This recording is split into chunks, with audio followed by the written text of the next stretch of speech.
कितने लोग देते हैं सूर्य को अर्घ? जरा हाथ उठाओ। बहुत बढ़िया, बहुत जोरदार। पुरुष लोग भी देते हैं ना, चाहे बच्चे से बच्चा, बच्चों के हाथ में भी एक लोटा पानी पकड़ाओ। घर में छोटे बच्चे हो ना, उनको तांबे का लोटा दो, पानी दो, जा बाहर खड़े हो जा, एक लोटा पानी चढ़ा के आओ। पहले दिन आप स्वयं बच्चे के साथ बाहर खड़ी हो, ओटले पर, घर के बाहर खड़ी हो, छत पे खड़ी हो या घर के बाहर खड़ी हो, और बच्चे से कह लो चढ़ाओ बेटा, देखो ऐसा हाथ 8 इंच ऊपर करिए, तांबे का लोटा लेकर पानी धीरे धीरे डोलना है। जैसे वो स्लो मोशन के सीन नहीं होते नाटक में, ये एकदम धीरे धीरे धीरे, बस नहीं तो मालूम पड़े छोरा छोरी एक साथ उंडेल के अंदर। नहीं, जल चढ़ाते समय उस पानी में से सूर्य की किरण पड़ना चाहिए, सूर्य की किरण। एक बात और कहना चाहूंगा, अगर आप लोग स्वीकार करेंगे तो, अगर कहीं आपको लगता हो कि बच्चा पढ़ने में कमजोर है, विद्या में कमजोर है, रिजल्ट अच्छा नहीं आ रहा, पढ़ने में कमजोर है, वो पढ़े, अपनी जगह पढ़े, वो कार्य करे, अपनी जगह करे, मेहनत करे, अपनी जगह करे। बच्चों को कह दो कि कुछ समय के लिए सूर्य को अर्घ देना चालू कर। सूर्य की किरण जहां पर ब्राह्मण या हिंदू धर्म का व्यक्ति मस्तक पर तिलक लगाता है, भुकुटियों के बीच में उस सूर्य की किरण इस भुकुटी के बीच पड़ना चाहिए, परंतु पानी कम से कम ना करते हुए स्लो मोशन में धीरे धीरे गिरना चाहिए, एकदम धीरे धीरे। तो यहां एक रेखा सूर्य की किरण से पड़ती है। चंद्रदेव का लड़का था, देखो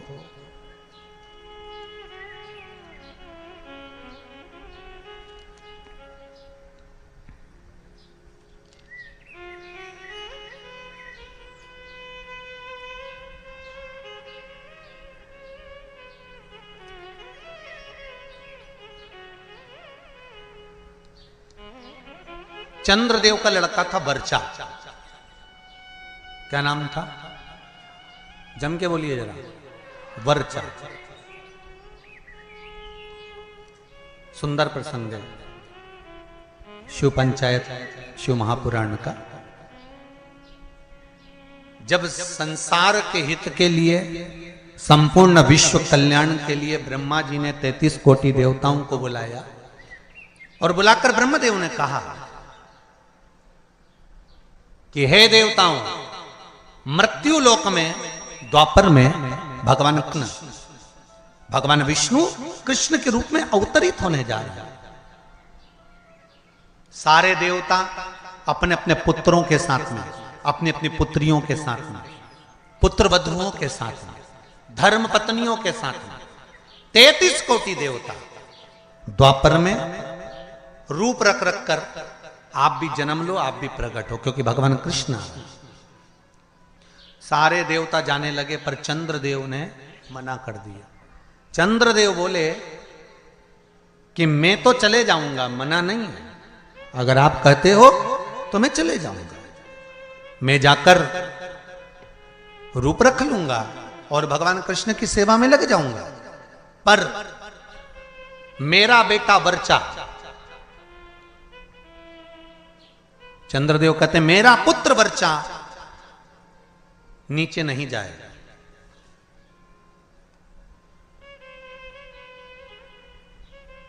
खूब समझाया देवताओं ने। देखिए, जब 33 कोटि देवता जा रहे हैं तो आप अपने पुत्र को क्यों नहीं भेजते?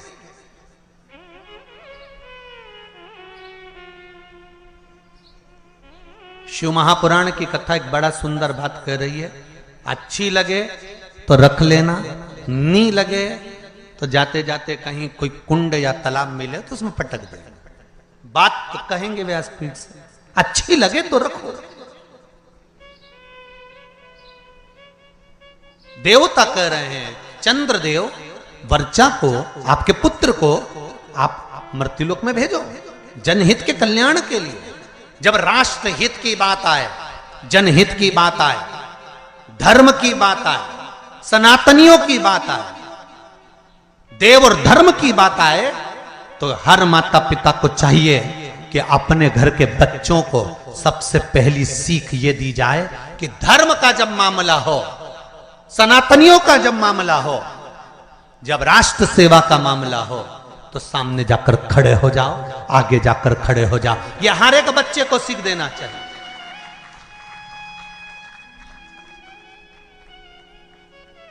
पर हम अपने बच्चों को सीख देते हैं, कहां जा रहा है? अरे मम्मी, और देखो जरा भगवान के मंदिर में अनुष्ठान चल रहा है, साहू परिवार शिव महापुराण की कथा करवा रहा है, गांव में कथा हो रही है, गांव के अंतर्गत कार्यक्रम चल रहा है, संपूर्ण गांव का कार्य है, तुझे क्या करना जाकर? वो तो उनका काम है ना, चुप बैठ रहे। माता और पिता को चाहिए कि अगर हमारे गांव में अगर आए हैं इतने मेहमान, हमारे गांव में इतने लोग कब आएंगे साहब? ये तो शंकर की कृपा से शिव के रूप में आए हैं, कब आएंगे? बल्कि घर के लोगों को ये चाहिए कि अपने बच्चों से कहे, तेरी परीक्षा हो गई, पढ़ाई हो गई, एग्जाम हो गए, रिजल्ट अपनी जगह आएगा। 7 दिन शिव महापुराण की कथा चल रही है, जाकर पंडाल में सेवा करो, झाड़ू लगाओ, कोई को जरूरत हो पानी पिलाओ, किसी चीज की जरूरत हो तो सेवा करो। 33 कोटि देवता भी शंकर भगवान की सेवा में लगे रहते हैं। तुम खुद देख लो, कल तक यहां पर इतनी तेज गर्मी पड़ रही थी, प्रचंड धूप पड़ रही थी, और आज निकल कर देखो तो चारों तरफ छाए नजर आई।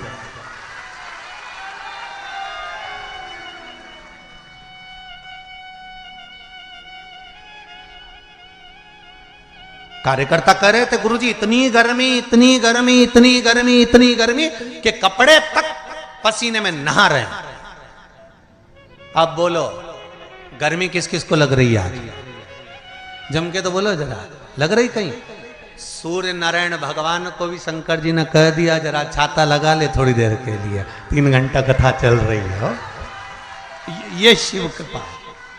और पूरे पंडाल में 2 बजे कथा चालू हुई है और 2 बजे से लेकर अभी जो भी टाइम हो 4:30 बजने वाली है, और उतनी देर में तुम देख लो पूरी जगह छांव ऐसी, सब दूर धूप पड़ रही है, और यहाँ पूरे पंडाल के आसपास ऐसा लग रहा है जैसे भगवान खुद हवा कर रहा, खुद कृपा कर रहा। तो ये शिव कृपा नहीं तो और क्या है?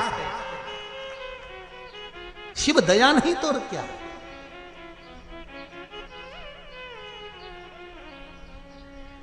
अरे तेरा ही दिया मैंने खाया पिया है, तेरा शुक्रिया है, तेरा शुक्रिया है। मुझे भोले बाबा ने बहुत दे दिया है, तेरा शुक्रिया है, तेरा शुक्रिया है। जब धर्म हित की बात आए, सनातनियों की बात आए, देव और देवताओं की बात आए, तब हमारे बच्चों को हमें सीख देना है कि आगे बढ़ जा। पर चंद्रदेव ने अपने पुत्र वर्चा को कहा ये नहीं जाएगा, द्वापर में मृत्यु लोक में भगवान नारायण के साथ में कार्य करने के लिए नहीं जाएगा।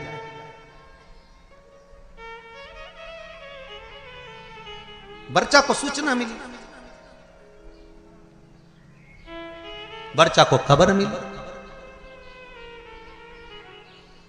कई लोगों के मन में एक प्रश्न आता है, भगवान कृष्ण पांडवों के साथ थे? बोलो तो, थे ना?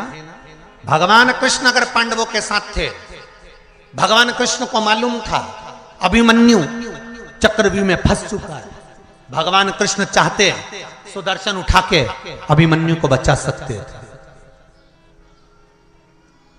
भगवान कृष्ण चाहते तो अभिमन्यु की रक्षा कर सकते थे, भगवान कृष्ण चाहते तो अभिमन्यु को बचा सकते थे, अभिमन्यु की रक्षा कर सकते थे। जब अर्जुन, नकुल, सहदेव, भीम, युधिष्ठिर, ये पांचों की रक्षा मेरे कृष्ण ने हर घड़ी, हर पल, हर क्षण करी। तो सुभद्रा का पुत्र है अभिमन्यु।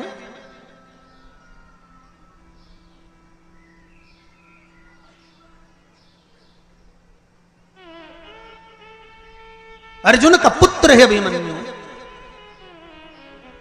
तो फिर अभिमन्यु की रक्षा क्यों नहीं करी?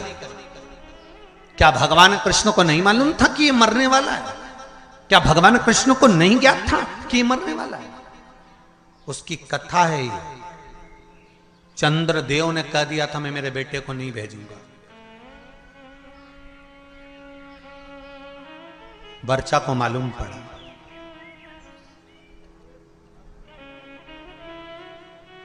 और वर्चा को मालूम पड़ा कि मेरे पिता चंद्रदेव ने मना कर दिया है जनहित के कार्य के लिए, देवहित के कार्य के लिए। क्यों? क्योंकि पुत्र का मोह नहीं छूट रहा, पुत्र आसक्ति नहीं छूट रही।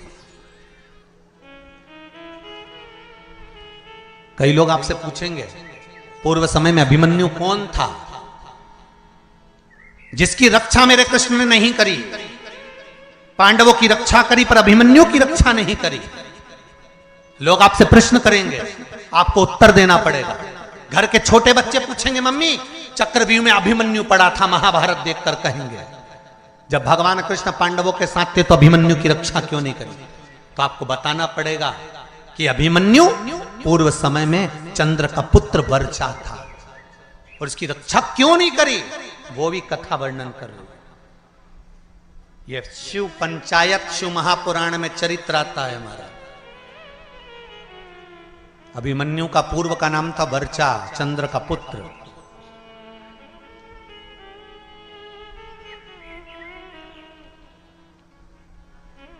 क्या कमी पड़ गई थी? क्यों नहीं करी? वर्चा को मालूम पड़ा कि मेरे पिता ने मुझे मना कर दिया। मेरे पिता ने कह दिया कि मृत्युलोक में मेरा पुत्र वर्चा नहीं जाएगा, क्योंकि पुत्र आसक्ति, पुत्र मोह, पुत्र का स्नेह बड़ा प्रबल होता। पुत्र का मोही तो था जो धतराष्ट्र का पूरा वंश डूब गया। अगर पुत्र मोह में धतराष्ट्र नहीं पड़ता ना तो बच जाता पूरा परिवार, पूरा परिवार बच जाता। पर माताओं और भाई जितने लोग कथा सुन रहे हैं, आपसे निवेदन है इतना पुत्र मोह मत पालना कि तुम्हारी औलाद ही तुमको नष्ट कर दे, तुम्हें बर्बाद कर दे। ऐसा पुत्र मोह मत पालो।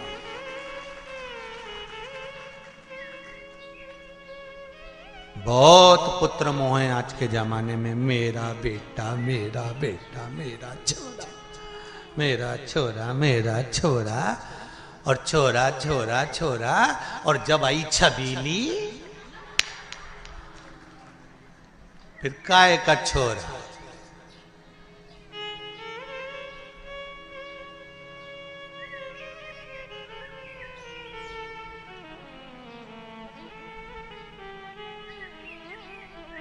फिर तो छोरा छबीली के नेन पे चले। छबीली एक बार घूर के देख लेनी,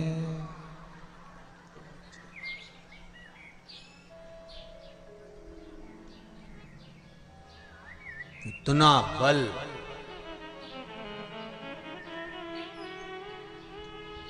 इतनी बार घर से निकलता था, कभी मम्मी से कहकर नहीं जाता था कि मैं यहाँ जा रहा हूं। जिस दिन से शादी हुई घरवाड़ी के 50,000 के जाना पड़ता है कि मैं यहाँ जा रहा हूं। अब तुम सोच लो कितना बदलाव आया ब्याह के बाद, शादी के बाद। पहले जाता था तो मम्मी से कहकर नहीं जाता था कि मैं यहाँ जा रहा हूं, मैं आ रहा हूं, मैं ये करने जा रहा हूं। अब शादी होने के बाद अगर घर से जाता है ना तो पहले उसको बताना पड़ता है, नहीं तो 50,000 फोन लगा के पूछ लेती है कहाँ हो।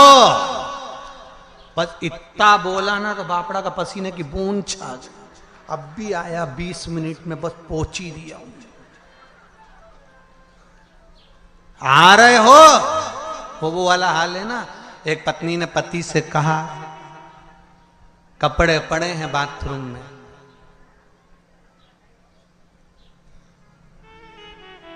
धो देना, नहीं तो मैं धो दूंगी। समझदार पति था, समझ गया। अगर कपड़े नी धोए तो ये अपने को, मतलब एक ही लाइन बोली उसने जगदम्बा ने, बाथरूम में कपड़े पड़े हैं धो देना, नी तो मैं धो दूंगी। अब उतने में समझदार पति समझ गया कि अपन को धोना जरूरी है, नहीं तो ये अपने को धो देगा। तो बेचारा नहाया बाद में पहले वाने कपड़े ही धोया, क्योंकि उसको मालूम था नहीं तो अपने अपने धो देगी दाल। तो ये निवेदन है आप सबसे। बच्चों को वर्चा ने कहा अपने पिता चंद्र से कि आप पुत्र मोह में पड़े हो, पुत्र मोह की आसक्ति है आप।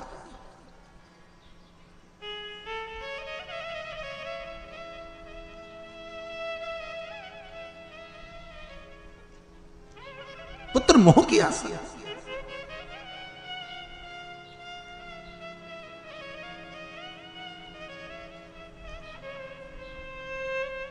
बेटा मैं नहीं चाहता कि मृत्यु लोक में तुम द्वापर में भगवान विष्णु के साथ नीचे लीला करने के लिए जाओ, क्योंकि नीचे मैं जानता हूं युद्ध होने वाला है और युद्ध होगा और सब समाप्त होगा। वर्चा ने कहा चंद्रदेव से, पिताजी दो क्षण भी अगर भगवान का साथ मिलता है ना तो उससे बढ़कर कोई कृपा नहीं हो सकती। जब रावण मरा था तो मंदोदरी सिर पटक पटक कर रो रही थी, रावण की धर्म पत्नी मंदोदरी।